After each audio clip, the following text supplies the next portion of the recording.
আপনারা জানেন গতকাল নির্বাচন কমিশনে কক্সবাজার ২ আসনে আমার মনোনয়নের যে বাতিল ঘোষিত আপিল, এই আপিলে আমরা রিটার্নিং অফিসারের যে সিদ্ধান্ত, অন্যায় সিদ্ধান্ত আমরা চ্যালেঞ্জ করেছি। সেই চ্যালেঞ্জে আমরা আমাদের আইনজীবীদের মাধ্যমে আইনি বিষয়গুলো ব্যাখ্যা করে নির্বাচন কমিশনের সন্তুষ্টি ভিত্তিক আইন এবং ন্যায় নীতির ভিত্তিতেই মনোনয়নপত্র গ্রহণের সিদ্ধান্ত পেয়েছি, আলহামদুলিল্লাহ। আপনারা সবাই জানেন ২ তারিখ কক্সবাজার জেলায় রিটার্নিং অফিসারের কার্যালয়ে মনোনয়ন যাচাই বাছাইয়ের দিন ছিল। সেখানে আমাদের বিজ্ঞ আইনজীবীগণ বাছাই পর্বে একই আইনি ব্যাখ্যাটি তুলে ধরেছিলেন, কিন্তু সে আইনি ব্যাখ্যায় রিটার্নিং অফিসার সন্তুষ্ট হতে পারেন নাই বলে জানিয়েছে এবং আমার প্রার্থিতা বাতিল ঘোষণা করা হয়েছে। আপনি প্রশ্ন করতে পারেন কেন হয়েছে এই জবাবটা অনুসন্ধানের বিষয়। তবে আমরা ওই দিনেই এ বিষয়ে ব্যাখ্যা চেয়েছি। রিটার্নিং অফিসার সেদিন এটা ব্যাখ্যা দিয়েছিলেন।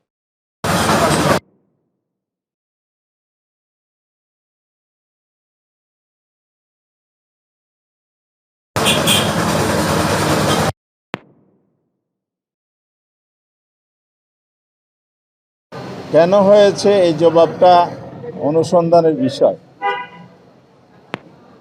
তবে আমরা ওই দিনেই এ বিষয়ে ব্যাখ্যা চেয়েছি। বর্তমান যেটা আমরা লক্ষ্য করছি, আইন ন্যায় বিচারের প্রেক্ষিতে এটা ইনজাস্টিস, অন্যায় এবং এখানে বায়াসনেস অথবা ভিন্ন বিষয় থাকতে পারে। আমরা মনে করি নির্বাচন কমিশন আইন এবং ন্যায় বিচারের ভিত্তিতে যে রায়টি দিয়েছে, সেটা যদি ২ তারিখ হতো তাহলে আমরা হয়রানির সম্মুখীন হতাম না। আমাদের জনগণের মধ্যে যে উদ্বেগ, উৎকণ্ঠা, ক্ষোভ, প্রতিক্রিয়া নানাভাবে কয়েকদিন নানা জল্পনা কল্পনা, আমার প্রতিপক্ষগণ যে একতরফা মিথ্যা প্রচারণা করে অপপ্রচারের মধ্যে যে সুযোগ নিয়েছে, এই বিভ্রান্তিটা তৈরি হতো না। আমাদের দলের প্রার্থী হিসাবে আমার ভোটারদের এই ক্ষতিটা হতো না। এই ক্ষতিটা ওনারা করেছেন। আরেকটা বিষয় হচ্ছে, প্রশাসনের শুধু আমার মামলা এবং প্রার্থিতা নয়, দেশের বিভিন্ন স্থানে দ্বৈত নাগরিকত্বের ক্ষেত্রেও এই বৈষম্যটা হয়েছে। জামায়াতের কিছু কিছু প্রার্থী দ্বৈত নাগরিকত্ব আবেদনের কপি দিয়েছেন, তারা নাগরিকত্ব প্রত্যাহার করেছেন, মর্মে আবেদন করেছেন। একই আবেদনের প্রেক্ষিতে কোনো জায়গায় ভ্যালিড হয়েছে, কোনো জায়গায় অবৈধ ঘোষণা করা হয়েছে। আবার বিএনপির কিছু কিছু প্রার্থীর ক্ষেত্রে দ্বৈত নাগরিকত্ব থাকা সত্ত্বেও, তথ্য গোপনের অভিযোগ থাকা সত্ত্বেও বাতিল হয়নি। এই যে বৈষম্যটা হয়েছে, এটা দুটি কারণ আমি মনে করি। একটা হচ্ছে রিটার্নিং কর্মকর্তাকে অনেকেই মাঠ পর্যায়ে প্রশাসনের দায়িত্ব পালন না করে সরাসরি ডিসি নিয়োগ পেয়েছেন এবং এটা হচ্ছে দায়িত্ব পালন করতে গিয়ে ওনারা অদক্ষতার পরিচয় দিয়েছেন। আইন সম্পর্কে প্রশাসনিক নর্মসগুলোর ব্যাপারে মাঠ পর্যায়ে ইলেকশন পরিচালনার কাজে অনভিজ্ঞতা একটা, অদক্ষতা একটা কারণ হতে পারে। দ্বিতীয়, কোনো একটা বিশেষ দলের প্রতি আনুগত্য থাকতে পারে। অত কোনো অসৎ উপায় অবলম্বন হয়েছে কিনা সেটা তদন্ত হইতে পারে। এসব কারণে শুধু আমারটা নয়, দেশের বিভিন্ন জায়গায় একই বিষয়ে ভিন্ন ভিন্ন মত এবং রায় এসেছে। তা আমরা এই জন্য সরকারকে বলেছি, এখনো লেভেল প্লেইং ফিল্ড নিশ্চিত হয়নি, প্রশাসনের নিরপেক্ষতা নিশ্চিত করা যায়নি, এবং এই যে আমলাতান্ত্রিক প্রশাসনের যে সংস্কার, ঔপনিবেশিক আমলের যে প্রশাসন ব্যবস্থা, এটার কারণেও অনেকাংশে আমাদের জনগণ সাফার করছে। এই অবস্থা যদি চলতে থাকে তাহলে আগামীতে নির্বাচনের নিরপেক্ষতা নিয়ে প্রশ্ন উঠবে এবং আলটিমেটলি সুষ্ঠু নির্বাচন নিয়ে শঙ্কা তৈরি হতে পারে। এই জন্য আমি মনে করি আমাদের যেসব রিটার্নিং অফিসার দেশের বিভিন্ন স্থানে নিয়োগপ্রাপ্ত হয়েছে, তাদের দক্ষতা বৃদ্ধি, প্রফেশনাল স্কিল বাড়ানোর জন্য প্রশিক্ষণের আওতায় আনা, আইন সম্পর্কে আরও গভীরে বিশ্লেষণ করার মতো ধারণা দেয়া, এসব বিষয়গুলো সরকারের ভবিষ্যতের জন্য পদক্ষেপ নিতে হবে। তো এই ধরনের কোনো যদি অনভিজ্ঞ লোক বা নিরপেক্ষতা হারিয়ে যারা পক্ষপাতিত্বের আচরণ করছে, তাদেরকে এ ধরনের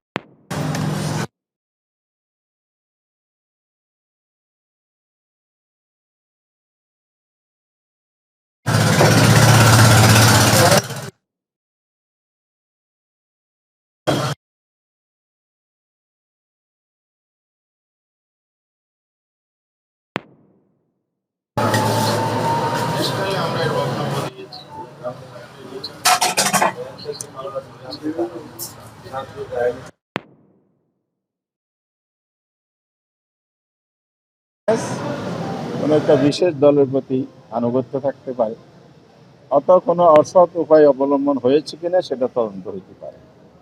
এসব কারণে শুধু আমারটা নয়, দেশের বিভিন্ন জায়গায় একই বিষয়ে ভিন্ন ভিন্ন মত এবং রায় এসেছে।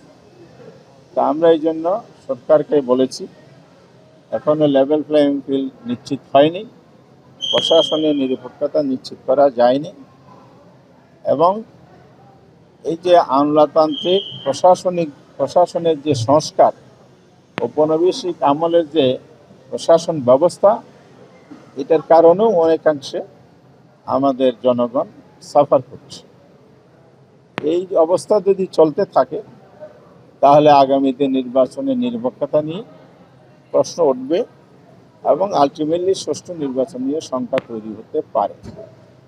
এই জন্য আমি মনে করি আমাদের যেসব রিটার্নিং অফিসার দেশের বিভিন্ন স্থানে নিয়োগপ্রাপ্ত হয়েছে, তাদের দক্ষতা বৃদ্ধি, প্রফেশনাল স্কিল বাড়ানোর জন্য প্রশিক্ষণের আওতায় আনা, আইন সম্পর্কে আরও গভীরে বিশ্লেষণ করার মতো ধারণা দেয়া, এসব বিষয়গুলো সরকারের ভবিষ্যতের জন্য পদক্ষেপ নিতে হবে। তো এই ধরনের কোনো যদি অনভিজ্ঞ লোক বা নিরপেক্ষতা হারিয়ে যারা পক্ষপাতিত্বের আচরণ করছে, তাদেরকে এ ধরনের গুরু দায়িত্ব রাখা সমীচীন হবে। ন্যায় বিচার, সুষ্ঠু নির্বাচন, জনগণের অধিকার রক্ষার স্বার্থে আমাদেরকে অবশ্যই এগুলো বিবেচনায় আনতে হবে, সরকারকে বিবেচনায় আনতে হবে, ইলেকশন কমিশনকে বিবেচনায় আনতে হবে। আজকে এতটুকু বলে আমি শেষ করছি। আপনারা এসেছেন কষ্ট করে, আমাদের বক্তব্য শুনেছেন, ওই জন্য আমি সবাইকে আন্তরিক ধন্যবাদ জানাচ্ছি। নির্বাচনী প্রচারণা শুরু হবে 22 তারিখ থেকে। এই ব্যাপারে আমরা লক্ষ্য করছি আমার আসনও বিভিন্ন প্রার্থী নির্বাচনী প্রচারণা চালাচ্ছেন। দলীয় কর্মসূচি আমরাও করি, এটা নির্বাচনী আইনে আচরণবিধিতে বাধা নেই, কিন্তু দলীয় কর্মসূচির নামে যদি ভোট চায়, দলীয় প্রতীকের প্রচারণা চালায়, এটা অবশ্যই আচরণবিধির লঙ্ঘন। এ ব্যাপারে আমি প্রশাসনের দৃষ্টি আকর্ষণ করছি, ওনারা যেন এটা ব্যবস্থা নেন। আর দ্বিতীয়, আপনি যেটা এয়ারপোর্টে বলছেন, আমি একটা বিশেষ প্রেক্ষাপটে কক্সবাজার এসেছি, তো সে প্রেক্ষিতে হয়তো সবার জানার আগ্রহ আছে। এখানে আমার এলাকা কেন্দ্রিক প্রচারণার নির্বাচনী ভোট চাওয়ার কোনো বিষয় আমি উপস্থাপন করি নাই, সুতরাং এটা কোনো আইনের বিধির লঙ্ঘন নয়। এটা হচ্ছে একটা ন্যাশনাল প্রেক্ষাপটে আমার একটা বক্তব্য, যেটা আমরা সবসময় জাতীয়ভাবে বক্তব্য দিই। আজকেও সেরকম একটা বক্তব্য দিয়েছি, সেটা তো আমি স্পষ্ট করেছি। সুতরাং এটা ওভাবে নেওয়ার সুযোগ নেই। জি, বক্তব্য একেবারেই সুস্পষ্ট। ষড়যন্ত্র না হলে তো এই ব্যর্থগুলো ঘটতো না। আগামীতেও ষড়যন্ত্র হবে না এটা বলা যাবে না, তবে আমরা এবারে সজাগ আছি। এসব চিহ্নিত লোকেরাই এসব ষড়যন্ত্রের সাথে জড়িত থাকতে পারে, যারা ফেসিবাদীর আমলেও রাজনৈতিকভাবে আমাদেরকে হয়রান করেছে। কারণ আমার মামলাটা ছিল হলো ফেসিবাদী আমলের মামলা। এই মামলার ব্যাপারে নির্বাচন কমিশন নমিনেশন পূরণের নির্দেশনায় বলেছে এটা ঐচ্ছিক, কোনো কাগজ যদি না থাকে, কারণ মিথ্যা মামলা, হয়রানিমূলক মামলা এগুলো দিয়েছে, ওনারা ঐচ্ছিক ঘোষণা করেছে। তো ঐচ্ছিক একটা বিষয় নিয়ে এত বড় বাড়াবাড়ি করা হবে কেন? এই জন্যে আমরা এটাকে ষড়যন্ত্র বলছি। তবে আগামীতে যাতে এটা না হয় সেটা অবশ্যই আমরা দাবি করেছি, ব্যবস্থা নিতে হবে। আর আমরা দলীয়ভাবেও আমাদের জনগণও এবারে সতর্ক আছে, কোথায় কে কী করছে এটা আমরা আমাদের দৃষ্টিতে রাখছি। এখন যে কোনো কিছু আমাদের নজরে আসলে আমরা তাৎক্ষণিক ব্যবস্থা নেব এবং সরকারকেও আমরা সে বাধ্য করব যাতে সুষ্ঠু নির্বাচন হয়।